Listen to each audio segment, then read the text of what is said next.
রসুলের যুগের যে সময়টা ছিল, ওই সময়টার ভিতরে কেউ আবু বকর হয়ে গেছে, কেউ ওসমান আলী হয়ে গেছে। দুনিয়ার ভিতরে তারা জান্নাতের সার্টিফিকেট পেয়েছে।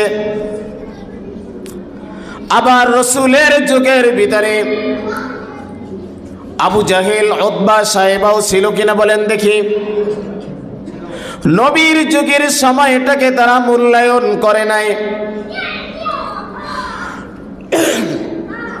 নবীর যুগের সময়টাকে তারা মূল্যায়ন করে নাই।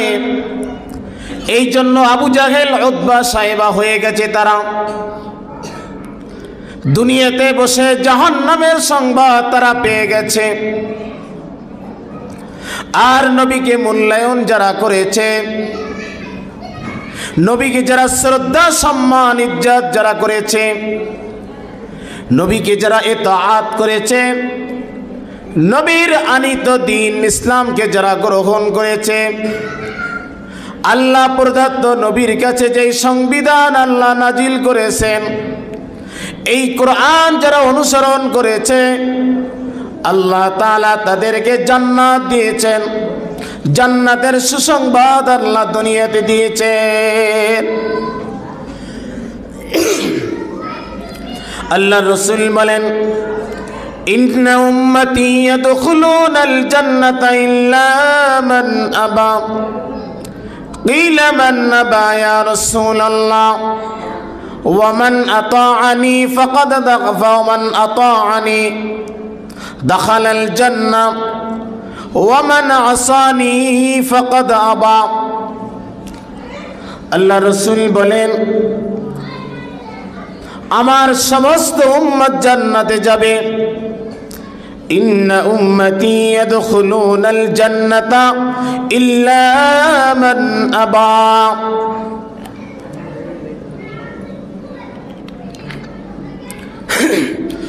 আমার সমস্ত উম্মত জান্নাতে যাবে, কিন্তু যারা আবা তারা জান্নাতে যাবে না।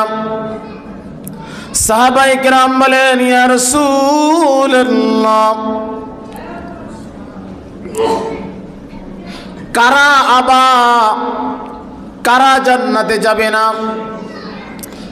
আল্লাহ রাসূল বলেন, ক্বালা মান আতাআনি দাখালাল জান্নাহ।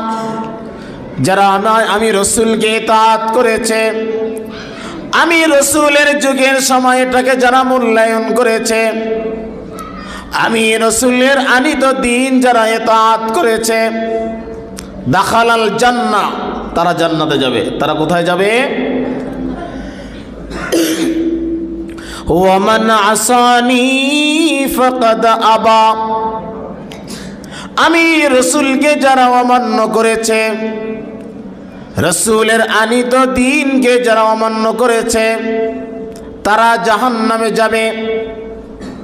সুতরাং রসুলের যুগের সময়টাকে যারা মূল্যায়ন করেছে, তারা জান্নাতে যাবে। রসুলের সময়ের মূল্যায়নকে যারা করে নাই, তারা জাহান্নামে যাবে।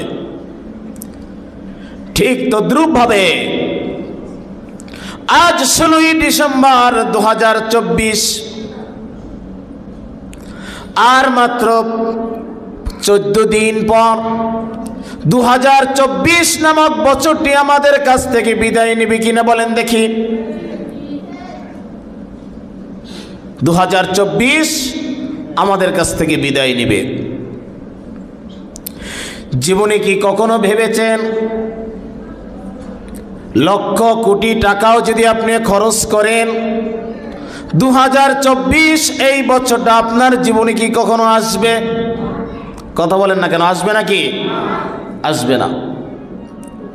তার মানে আপনার জীবন থেকে 2024-এর পাতাটা ঝরে গেছে,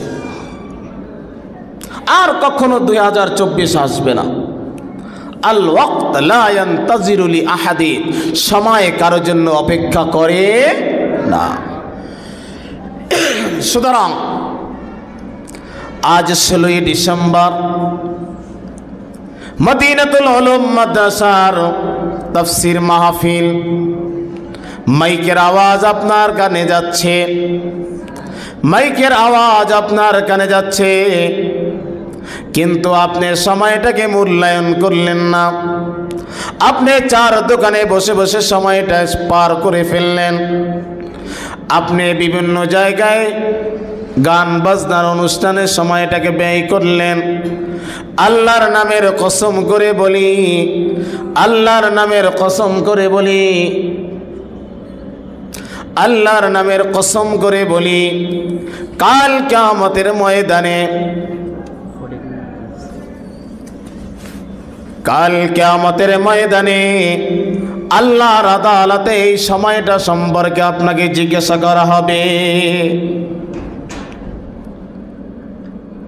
কাল কিয়ামতের ময়দানে এই সময়টা সম্পর্কে আপনাকে জিজ্ঞাসা করা হবে। সময়টা এত গুরুত্বপূর্ণ একটি বিষয়। সূরা আসর, কোরআনুল কারীমে একটা সূরা, ছোট্ট একটি সূরা রয়েছে, যেই সূরার ভিতরে আল্লাহ তাআলা সময়ের কসম করে বলেন ওয়াল আসর, ওয়াল আসর, সময়ের কসম, সময়ের কসম। সময়টা কত বড় দামি, সময়ের কসম করে আল্লাহ বলেন ইন্নাল ইনসানা লাফি খুসর, নিশ্চয়ই নিশ্চয়ই সমস্ত মানুষ ক্ষতিগ্রস্ত, সমস্ত মানুষ ক্ষতিগ্রস্ত। কিন্তু তারা নয়, ইল্লাল্লাযীনা আমানু ওয়া আমিলুস সালিহাত ওয়া তাওয়াসাউ বিল হক ওয়া তাওয়াসাউ বিস সাবর। তারা ক্ষতিগ্রস্ত নয় যারা নাকি ঈমান এনেছে, ঈমান এনেছে, দুনিয়ার জীবনে যারা ঈমান গ্রহণ করেছে। ঈমান কাকে বলে? এক আল্লাহকে না দেখে বিশ্বাস করা, এটার নাম হচ্ছে ঈমান। গোটা পৃথিবীর মানুষ জাতিকে আল্লাহ তাআলা সৃষ্টি করেছেন। সৃষ্টির ভিতরে কোনো ভেদাভেদ নেই, সৃষ্টির ভিতরে কোনো পার্থক্য নেই। তামাম পৃথিবীর মানুষকে আল্লাহ তাআলা একই নিয়মে, একই সিস্টেমে আল্লাহ তাআলা সৃষ্টি করেছেন। এই জন্য আল্লাহ তাআলা বলেন তোমাদের সৃষ্টিকর্তা একাধিক নয়। আওয়াজ দিয়ে বলুন, আমাদের সৃষ্টিকর্তা কি একাধিক না একজন? আল্লাহ তাআলা বলেন কুল হুয়াল্লাহু আহাদ, বলো বলো বলো আল্লাহ এক, এক অদ্বিতীয়। আওয়াজ দিয়ে বলুন আল্লাহ কয়জন? আমার সাথে বলুন কুল হুয়াল্লাহু আহাদ আল্লাহুস সামাদ লাম ইয়ালিদ ওয়া লাম ইউলাদ ওয়া লাম ইয়াকুল লাহু কুফুয়ান আহাদ। আল্লাহ বলেন, আল্লাহ হে নবী আপনি বলে দেন আল্লাহ এক অদ্বিতীয়। আল্লাহ কারো কাছে মুখাপেক্ষী নন, আল্লাহ কারো জন্ম দেয় নাই, আল্লাহ কারো থেকে জন্ম নেন নাই, আল্লাহর সমতুল্য আর কেউ নাই। এই কথাটার উপরে বিশ্বাস স্থাপন করা, ঈমান আনা, এটার নাম হচ্ছে ঈমান। এই কথার উপরে বিশ্বাস করা যে আল্লাহ ছাড়া কোনো মাবুদ নেই। কুল কায়নাত এক আল্লাহ সৃষ্টি করেছেন। এই কথাটার উপরে যারা বিশ্বাস করবে,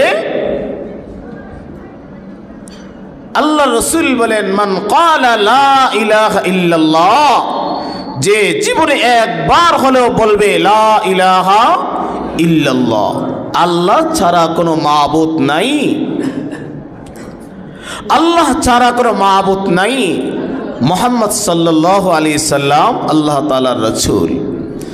এই কথাটা জীবনে একবার যে বলবে দাখালাল জান্নাহ, আল্লাহ তাআলা তাকে জান্নাত দিয়ে দিবেন।